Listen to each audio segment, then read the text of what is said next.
খান ও বোঝো রে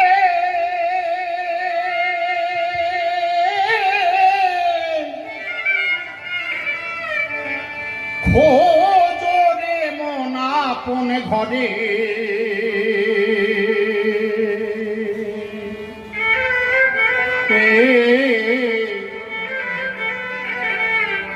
মানুষ কন্দনা রে মন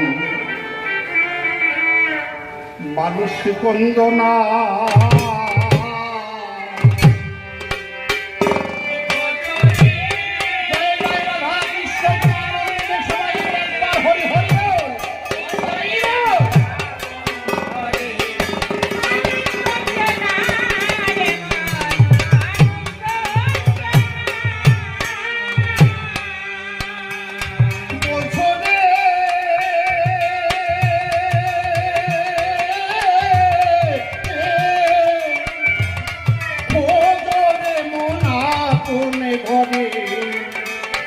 মানুষ কন্দনা রে মন মানুষ কন্দনা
বসে শুনুন নাটক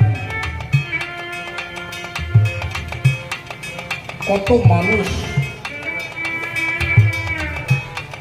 কত ভাবধারা নিয়ে জগতে ঘুরে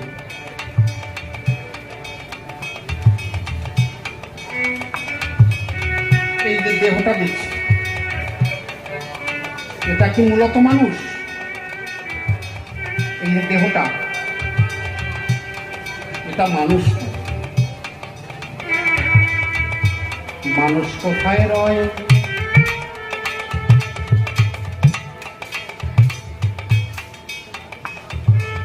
এই যে আমি কথা বলছি আমার এখানে কি কোনো কারেন্ট মেশিন পত্র সেট করা আছে বাবা? আমি হাত নাড়ছি নাচছি গাইছি তাহলে কে কথা কয়? ওমা তোমরা উঠতেছো কেন? আরো আছে হাসির গল্প, বসো শুনে যাও। ও বাইরে যাচ্ছে, যাও। কারণ মানুষ তো ভক্ত খুবই কম, তাই না? যত ভক্ত বেশি হবে আমরা তত আনন্দে গান গাইতে পারি। আমরা সাতক্ষীরায় গান করলাম, বাংলাদেশ ছবি করা আছে, 50,000 লোক, কম করে বললাম। মানে পূর্ববঙ্গে যে এখনো কবিতাকে এত ভালোবাসে, 8 ঘন্টার উপরে শুধু না আসরে যেতে সময় লাগলো। আর সবচেয়ে বড় কথা কি জানো বাবা? মুষলধারে বৃষ্টি। ওখানে তো এরকম প্যান্ডেল করে না। আমাদের এখানে যেরকম সিনেমার প্যান্ডেল করতে চটকা নিয়ে উপরে, ওরকম সারা মাঠ জুড়ে। আর ওখানে মাঠ তো একটু ছোট না, অনেক বড়। ওই মাঠে ওই রকম সাইবানা টানিয়ে করেছে। আর মুষলধারে বৃষ্টি, এত জল হয়ে গেছে। কি অঝরে বৃষ্টিতে ভিজে কেঁদে কেঁদে গান শুনলো, আমি অবাক হয়ে যাচ্ছি। আমার জীবন ধন্য হয়ে গেছে। এই যে সুমন সরকার বসে আছে, ও গান শেষ করে দেবে, অ্যানাউন্স হচ্ছে। সব হাত তুলে ওই বৃষ্টির ভিতরে। আমি উঠে বললাম, আপনারা এরকম বৃষ্টিতে ভিজলে শরীর খারাপ করবে? বলছে না, আমরা ভিজেই গান শুনবো। যদি না ঠাকুরের নাম শুনতে গিয়ে মরণ হয়, তবু আমরা ঠাকুরের নাম শুনবো।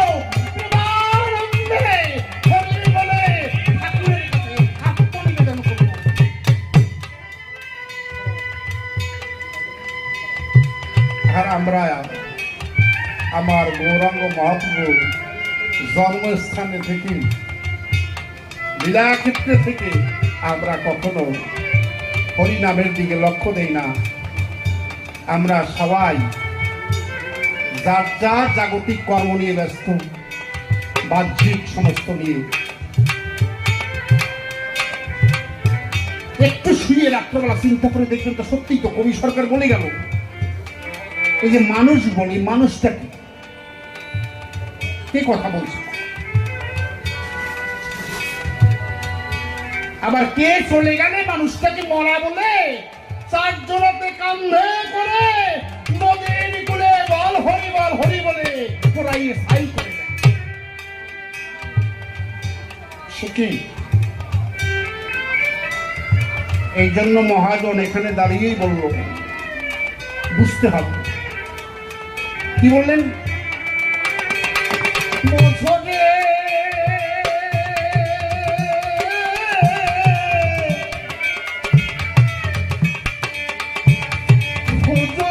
মোনা কোন ঘরে মানুষে কন্দনা, মানুষ কন্দনা।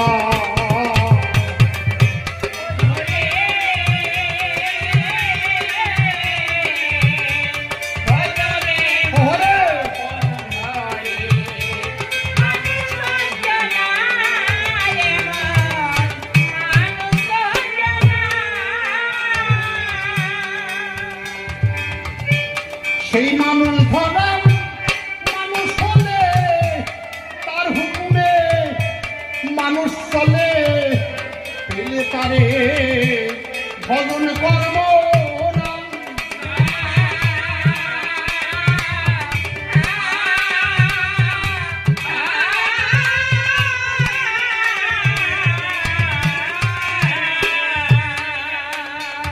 ও সেই কোনে ধামে বসতি করে, ও সেই কোনে ধামে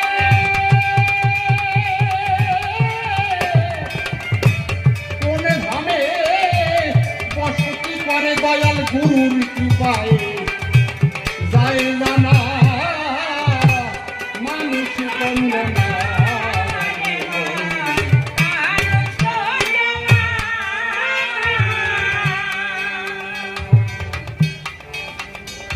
এই যে অনুষ্ঠান হচ্ছে এখানে, যারা এই অনুষ্ঠানটি করছে তারা কি নিজেদের আত্মস্বার্থে কোনো কাজ করছে? করে না। তারা কিসের জন্য করছে? কোথায় ছিলাম, কোথায় এলাম, কোথায় চলে যাব, কে পাঠালো,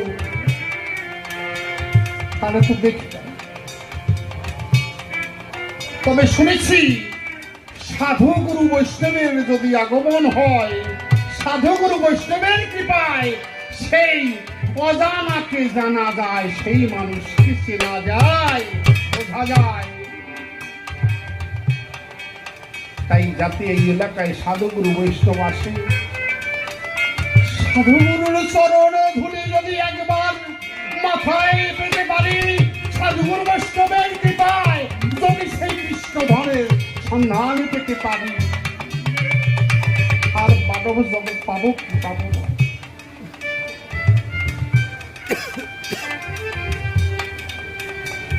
তাহলে আজকে আমরা এই যে দেখেন এখানে যারা এসেছে, অনেক মানুষ দূরে থেকে গান শুনছে হয়তো। আমি কি বললাম, শাস্ত্রে কি লেখা আছে? কোনো ভাগ্যে কোনো জীবের শ্রদ্ধা যদি হয়, তবে তো সেই জীবে সাধু সঙ্গ করাই। সবার ভাগ্যে এই জায়গা হয় না।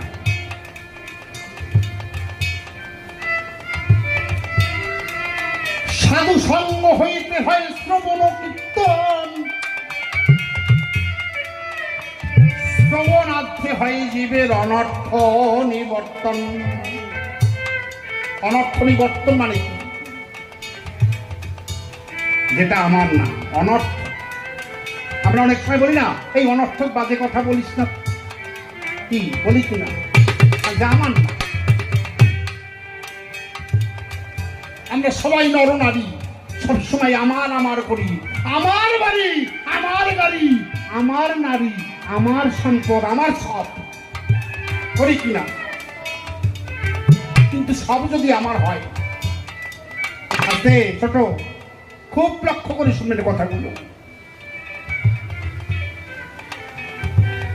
এই যে আমার হাত, আমার পা, আমার চোখ, আমার নখ, আমার ভুরু, আমার উরু, আমার পাকস্থলী, আমার হাত, আমার লাংস, আমার চুল, আমার রূপ, সব আমার। তাহলে সব যদি আমার হয়, আমার মধ্যে আমি কোন জায়গায়? কি বাবা, এই মাইকের মেশিন আমার, এই মাইকটা স্ট্যান্ডটা আমার, মাইক্রোফোনটা আমার, আমি তো না। আমি কি? এই জায়গায় তো বলতে পারিস। তাহলে আমি কে? এটা হচ্ছে এই জন্য দর্শনের প্রথমেই লেখা আছে, দেখবে, নো দাই সেলফ। আমি কে? নিজেকে জানো। হু ইজ আই, আছে না লেখা? হু ইজ আই, আমি কে? নো দাই সেলফ, নিজেকে জানো। তাহলে নিজেকে জানতে হলে কি করতে হবে বাবা? সেই মানুষকে, সেই মানুষ থেকে জানবার জন্য যত সাধু, গুরু, বৈষ্ণব, মুনি, ঋষি, যাহারা মহামানব এসেছে, সেই মানুষকে জানবার জন্য।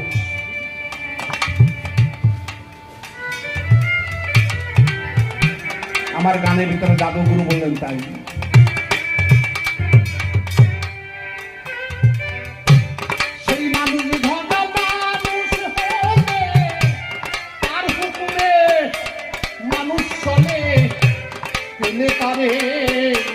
ভজন করব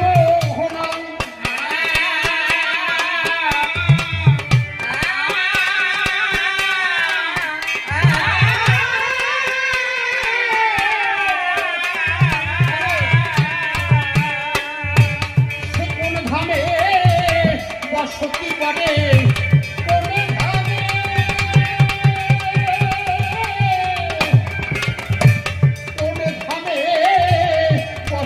করে দয়াল গুরুর কৃপায় যায় জানা।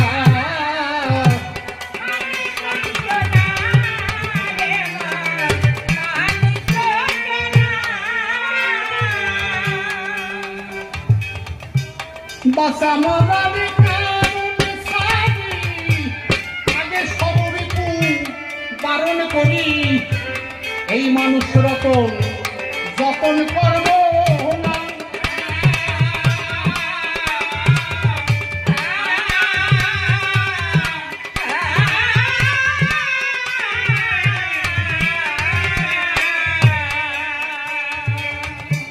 বাসা মরারে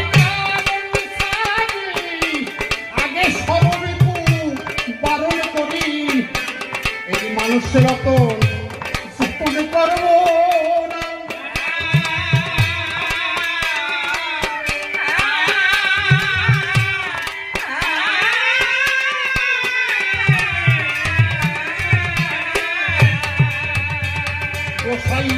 অমূল্য শুধু পরকে বোঝায়, অমূল্য শুধু,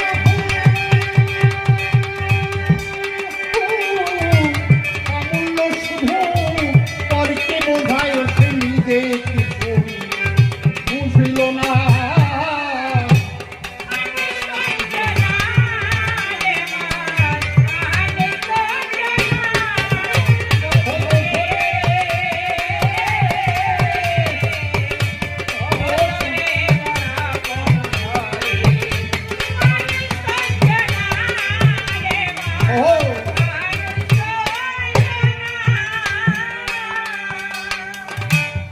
গোপনাতে সভাতে